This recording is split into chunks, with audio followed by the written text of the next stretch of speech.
Čiže Windows 10, čiže to ako keby doplnený Windows 8, prípadne 8 o nejaké ten štart, prípadne tie rôzne iné veci, ktoré sa zmenili. Čiže je to klasická prihlasovacia obrazovka, kde sa prihlasujeme, všetko stalo pôvodné, prihlasujeme sa cez účet na SkyDrive. No, čiže keď tam máme nejaké súbory, sa automaticky synchronizujú, čiže nemusíme sa o nič starať. Všetko prebehne automaticky. Čiže to už je ten spomínaný nový štart, kde vidíme, že tu sú okná, sú klasické dlaždice, lenže už sa to neotvára v celom obrazovkovom režime, ale otvára sa to takto. Tým pádom môžete niečo trocha lepšie, keďže ten štart dosť chýbal. Sice na tých tabletoch to bolo jedno, ale keď to môžete ovládať myšou, tak treba niekde prekliknúť, bolo to náročnejšie. Čiže keď už je tu ten hlavnú zmenu je ten štart, ako hovorím, že dlaždice sú interaktívne, čiže vidíme, že môžeme si tu nastaviť, rôzne to skáču, môžu tam rôzne iné veci. Kalendár napríklad, maily sa nám tu môžu zobrazovať, že keď príde nový e-mail, prípadne takéto veci. Nemusíme otvárať aplikácie iné, aby sme sa dostali nejaký e-mail, nemusíme tu spúšťaných v lište 30 aplikácií, ktorá každá robí niečo iné. Je to pekne zobrazené v týchto obrázkoch, takzvané ako metro, takže je to jednoduchšie. Samozrejme je tu ten dôležitý, ten štart, sme ako väčšina ľudí je zvyknutá na to, ani tí, čo viac používajú príkazové konzoly, a iné veci, že to majú všetko po ruke a pri osmičke, keď sme chceli niečo, tak sa to trebalo uklikať, kým sa tam človek vlastne dostal nejakým veciam. Potom samozrejme to už vôbec zvykol, ale ten začiatok, ten prechod bol hrozný, keďže sa zmenili rôzne obrázky, inak rozmiestnené nastavenia. Väčšinou sa to riešilo tým, že sa zmenilo prostredie na sedmičku a použilo sa nejaké osmičky. Čiže už v osmičke vidíme naspäť klasicky, sa zobrazujú všetky nainštalované aplikácie. Už je výhoda, môžeme si tam pozrieť, tu to zobrazia, môžeme spúšťať toto príkazy, napríklad chceme CMD, takže napíšem CMD a nemusím tu spúšťať cez Windows R skrátku nejakú tú spúšťacú konzolu, čiže toto RAM, čiže tu si to kliknem na štart a si to vyhľadá. Samozrejme, keď ten RAM je to lepšie, ale väčšinou sa to robilo, tak to to napíše, mám to jednoduchšie, rýchlejšie. Čiže nejaký klasický výpis, skúšame, IP config. Nič sa v chvíľku nezmenilo, všetko ostalo pôvodné, je to nejaký ten štýl, že to už je pekne do modra, ale to si môžeme farby zmeniť, ako to bolo na osmičke. Ďalej máme Windows Store, ktorý už je v základe a môžeme si stiahovať z neho rôzne aplikácie. To nejak sa podobá na nejaký ten od Androidu, čo máme na Androide, Google Play alebo Google Shop, čo ako sa to volá. Si to stiahujeme, prípadne ako je to na Macu, App Store, si stiahujeme aplikácie. A takisto to už prechádza na to aj Microsoft. Dosť to uľahčí, môžeme tu stiahovať rôzne hry, napríklad ako aplikácia, niektoré sú spoplatnené, niektoré sú zadarmo, si klikneme ako aplikáciu, my si ju môžeme rovno stiahnuť, sa automaticky nainštaluje, zmizlo mi to.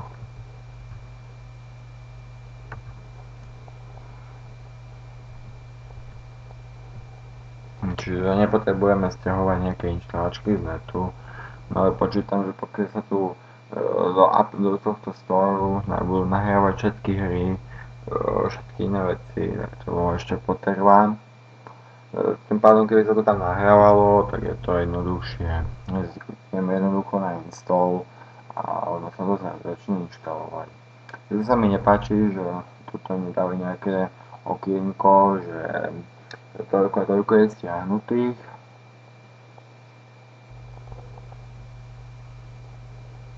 Ale tak už sa asi nechceli opakovať po Androide. Tu sa nám zobrazuje už detaily, ako sa stiahuje, potom sa začne inštalovať. Takže to je nejaké dosť málo informácií, že to mohli dopísať nejakú strukturky, napríklad nejakú rýchlosť. Ja som to nenašiel, ako klikám, tak klikám, ale nejaké informácie o prenosovej rýchlosti som nenašiel. Čiže sa musíme spoliehať na tento identifikátor, čo máme nejaké 2% hotové.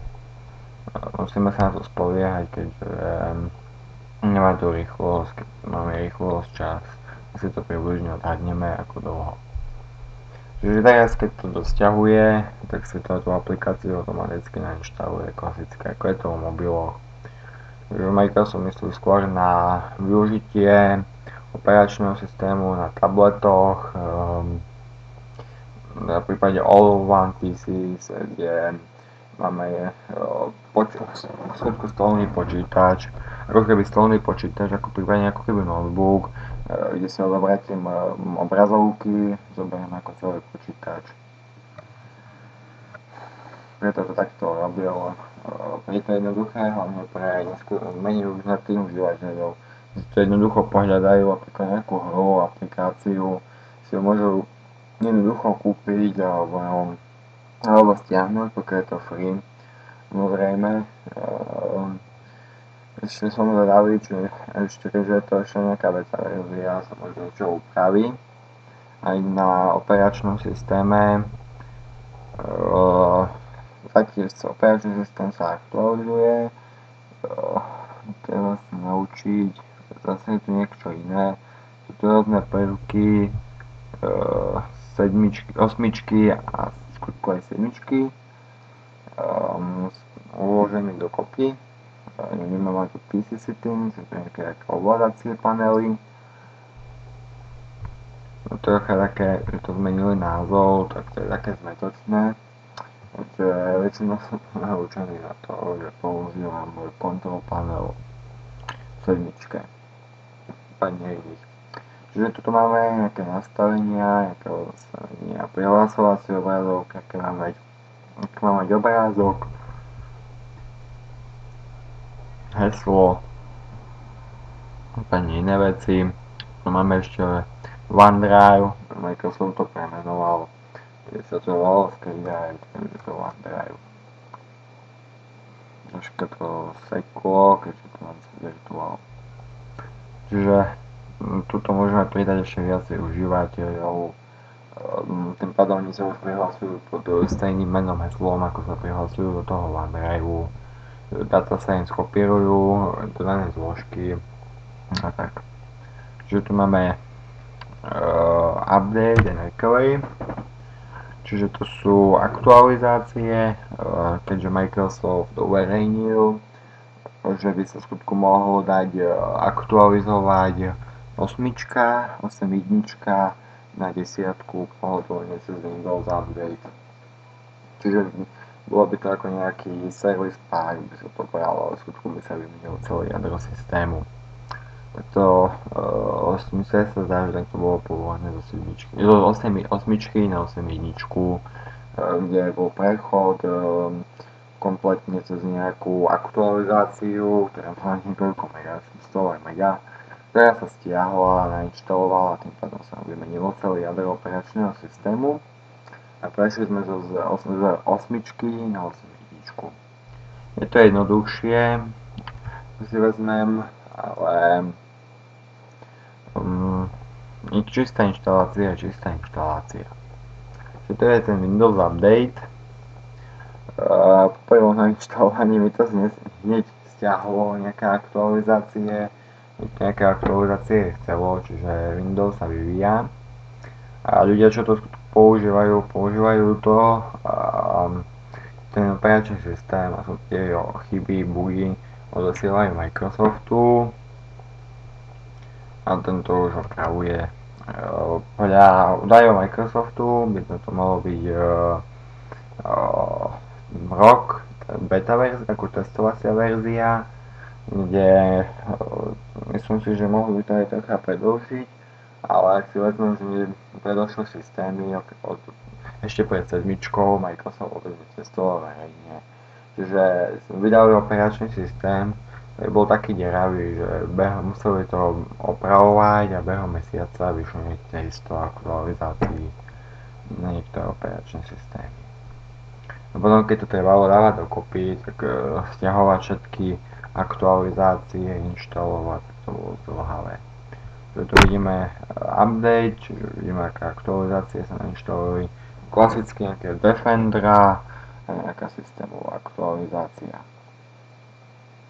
Tu neviem, aká je kvalita Defendera,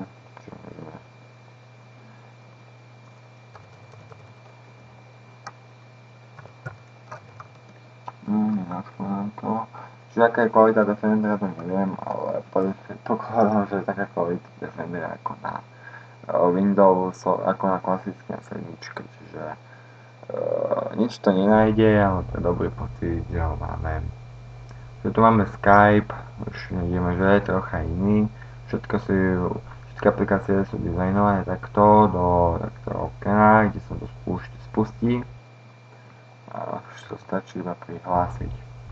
Čiže tu je náš Defender, čiže oni Defender už asi nazvali Microsoft Security Essentials, čiže operačný systém a sebe aj antivíra, nejaké základy antivírového.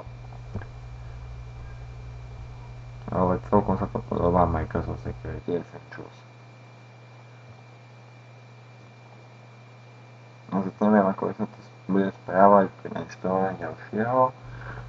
Prípadne ako to majú vyriešené zmluvne, keď užívateľovi už nutia nejakých antivírák, či to nebude zase nejaké súdy Microsoft, ale tak to už neriešim.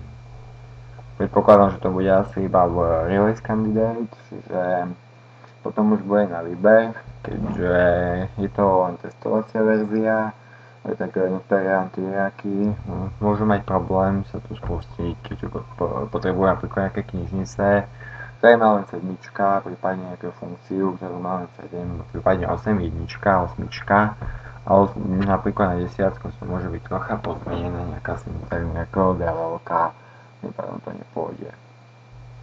Tak asi preto to dali nejaký antivírák. No to ten antivírák trocha ochránil, no, aspoň pre dobrý pocit, ako sa hovorí.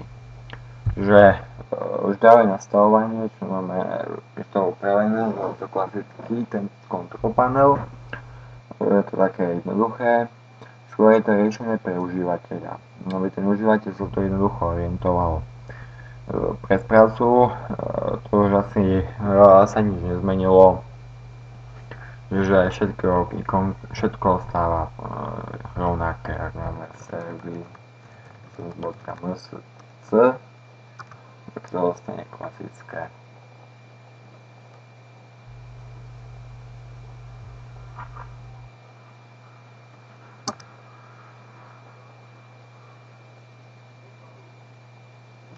Že tie administrátorské veci sa nezmenili, ani nemá sa to čo zmeniť. Skôr Microsoft mení veci pre užívateľov, keď nepotrebujú veľa užívateľov, a keď vezmeme veľa užívateľov je neznalých, Pričom ten, čo sa do toho vyzná, tak si spustí to klasické. Tie veci sa nezmenili už dlho, aj ostanú, čo tam zmeniť, sú tam dáta, všetky dáta, ktoré potrebujeme. Čiže vidíme, že sa nám nainštalovala predpokladne nejaká hra, tak nám to oznámi a môžem si to aj spustiť.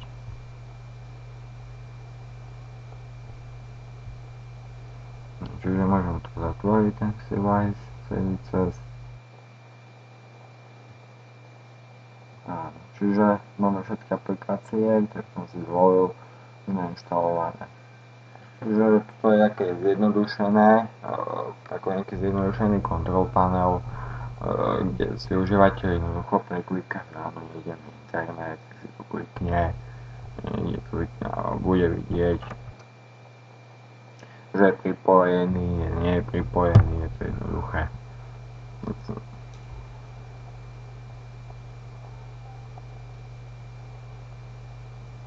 Trocha to laguje, ale je to kvôli tomu, že mám spustený tento operačný systém vo virtuáli, nie je spustený v klasickej, nie na klasickom počítači, keďže na klasickom počítači používam Windows 7. Vidíme, že nejakú hru to spúšťa, prípadne neviem, čo to je. Ja nehrávam, takže neviem. Ale treba to dlhšie, keďže sa to virtualizuje. Čiže to sú nastavenie siete, sa zmenili. Potom máme time and languages, kde si nastavíme čas, dátum, časovú zónu, región, čiže môžeme si zvoliť región Slovensko.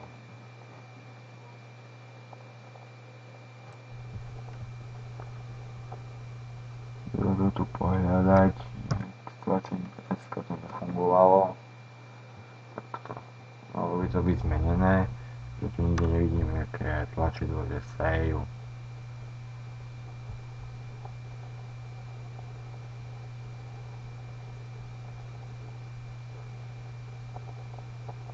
Čo môžeme pridať nejaký jazyk, zatiaľ sú nejaké tie základné. Čeština zatiaľ asi nie je, ani slovenčina.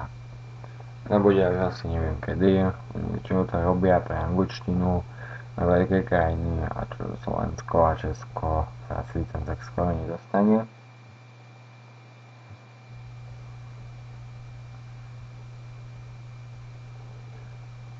Ďalej, rôzne veci, rôzne nastavenia, nebudem tu všetko preklikávať, že je to jednoduché, môžeme nastavovať nastavenie displeja, všetko sa to robí cez jednu konzolu, čiže nemusím čítať ako to bolo na iných, sice aj tam sa to dalo, tu je trocha viac prehľadnejšie, len si treba zvyknúť na nový systém, keďže nechcem, že aj 8 skúmala rovnaký ten control panel, ako to bolo v 7, mala zmenený len ten štart, pričom v 10 už máme komplet zmenený aj ten control panel. Ešte som to nekontroloval, ale určite sa bude dosiahnuť nejaká verzia 10, kde bude ten control panel pôvodný, keďže veľa ľudí v browseru si teraz natiahne klasický control panel a nahrá si to aj na klientu. Čiže tu máme ešte danú verziu Explorera, síce neviem, kto ešte používa. Štartuje dosť rýchlo, aj na to, že ide virtuálne. Verzia Explorera.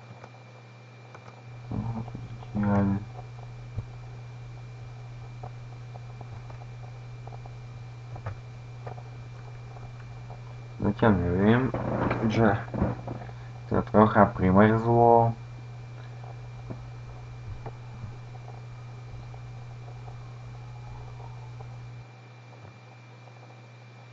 Už to aspoň vypísalo, že msn.com is not responding.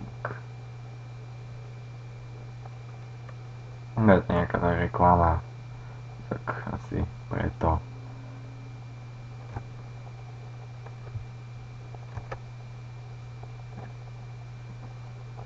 čiže Cloud Internet Explorer, bude to neviem aká verzia, 11 Explorera. To je rýchly prehľadač, nejaké jednoduché prehľadanie internetu, pohľadne stačí. Čiže to, čo sa vytvorí ešte pri štarte, je Welcome to Preview, čo je taká stránka, ako bolo klasicky všetky Windowsoch, kde sa otvorí a nám predstavia, teraz je to Technical Preview, čiže bude tam rozprávať nejaké tipy, triky, a že to používam, že im pomáhame zlepšovať nejaké také body. Potom už sa to samozrejme premietne, ak budem niečo rozprávať o Windowse, predstavovať ako sa používa štart a spúšťa nejaká aplikácia. Čiže vidíme, že keď som si nainštaloval tú aplikáciu cez ten App Store, tak sa to obrazuje toto klasické, ktoré som inštaloval, že ono sa to robilo automaticky samo. Nemusel som to stiahovať niekde z nejakej stránky, potom rozbaviť, je to v zipku nainštalované. Bol to zdĺhavý proces, tu to len kliknem a robí to samo. Sice robí to dlho, aspoň mi to robí dlho, keď je to vo virtuáli. Neviem, čo ako to by sa to správalo, keď to bol fyzický počítač, ale bude to rýchlejšie. Ale tu máme aplikáciu na video. Aplikácie je to dlho spúšťa, preto, lebo idem cez virtuál, že disk je zaťažený. Čiže a môžeme si dať nejaké kolekcie na video a potom ich vyhľadávať. Neviem, ako by sa to fungovalo, keď mám nejaké videá cez server. Takže mať v počítači niekoľko gigabajtov, terabajtov videa je nereálne. Takže to zafragmentuje disk.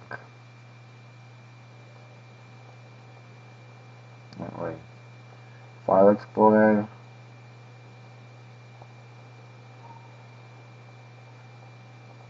Čiže File Explorer je počiatku tento počítač. Klikneme C, vidíme dáta, Windows, klasicky. Všetko ostalo.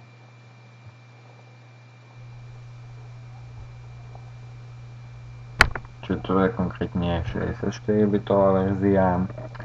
Microsoft vydal aj 32-bitovú verziu, čiže dá sa nainštalovať aj na staršie počítače. A samozrejme už potrebujeme aj tú rámku. Takže tu máme test manager. Takže je to klasický test manager, kde vidíme nejaké základné aplikácie, takže to je základne pre užívateľa. Už to vidíme podrobne, ako využívame, ktorá aplikácia, koľko využíva čoho, aký výkon.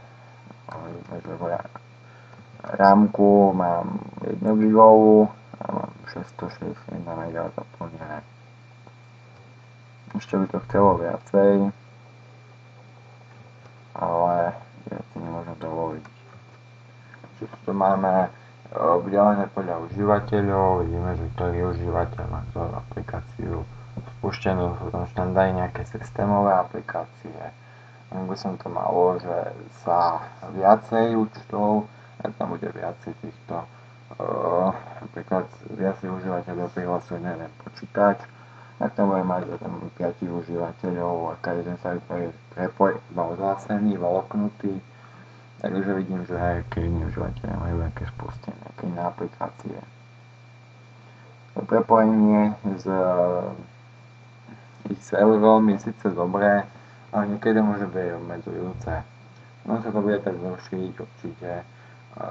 Prepojenie je jednoduché hlavne kvôli tomu, lebo nemusíme sa potom starať, keď o nejaké dáta, keď pri inštalácii sme si zvolili, aby sa nám dáta skopírovali z OneDriveu, čiže tu mám všetky svoje dáta, sa mi automaticky skopírovali na tento počítač a nemusel som to robiť nejaké prihlasovať, stiahovať nejakú aplikáciu, ako je to v sedmičke, a zrazu sa stará synchronizácia, to je všetko automatizované. Že vypýtalo odo mňa prihlasovacie meno a heslo do Microsoftu a ono si to automaticky stiahlo. Inštalácia je klasická, ako je to na sedmičke, čiže prakticky sa nič nezmenilo, aspoň zatiaľ, možno sa ešte nejak zjednoduší. Pro inštalácii potom to chcelo odo mňa overiť e-mail, čiže potrebujem zadať ešte raz svoj e-mail, kde mi pošlú nejaké to heslo a s tým heslom odomknem. Môžem pokračovať v vytváraní, potom sa vytvorili plocha a takéto veci. Že spúšťať klasicky môžem aj z OneDrive, samozrejme keď mám nejaké aplikácie, že mám Java aplikáciu, že to asi nespustí.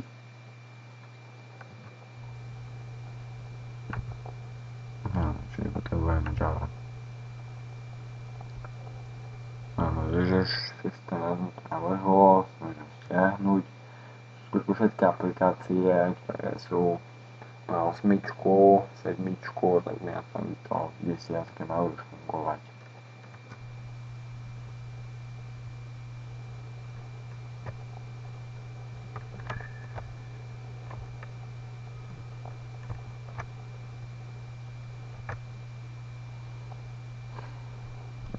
Základné veci ako Paint, vidíme, že je klasické ako je 7. Že vo veľkej časti sa v skutku nič nezmenilo. Zmenilo sa hlavne to graficky. Neviem, ako sa zmenilo jadro, ešte som to nejak neštudoval, ale skôr sa menilo graficky. Takže sa mi páči na týchto systémoch je, že v systéme mám tú aplikáciu na Power Options, že je to krajšie ako to bolo na 8. Na 8 sa mi to nejak nepáčilo. Už je to stávané na to, že je to počítač, čiže nemám to nejaký tablet, kde vypnem stlačením tlačidla obrazovku, ale mi to beží v kuse, prípadne s nejakým stlačením tlačidla sa systém vypne, ale už je to počítané, že na počítač, že musím ho aj vypnúť, čiže klasicky hľadám shutdown a tento systém sa vypne normálne, nie bol klasický. Sa neviem, či to nevyjde nejaký error, no, čiže má nejakú chybu, prípadne to nejak nespolupracuje s virtuálom, alebo oni majú chybu. Na inom virtuálu som to ešte neskúšal, na VMware, že v skutku môže byť nejaká chyba virtuálu, keďže som tam použil ináč, alebo moje VMware ešte v základe nepozná Windows 10, čiže to musel použiť Windows Server 2012 a pod týmto to spustilo, pod staršími to spustí. Čiže systém sa vypne, počasie vypne prvotníctvo obrazovku a potom sa to vypína. Čiže je to počítané na to, že dáme vypnúť, systém sa vypne, hlási, potom vypína služby, čo môže trvať niekoľko minút. Prípadne na tablete, tak vypne tú obrazovku, tým pádom nespotrebovala toľko elektrické energie a za tým čas ešte sa stihne vypnúť.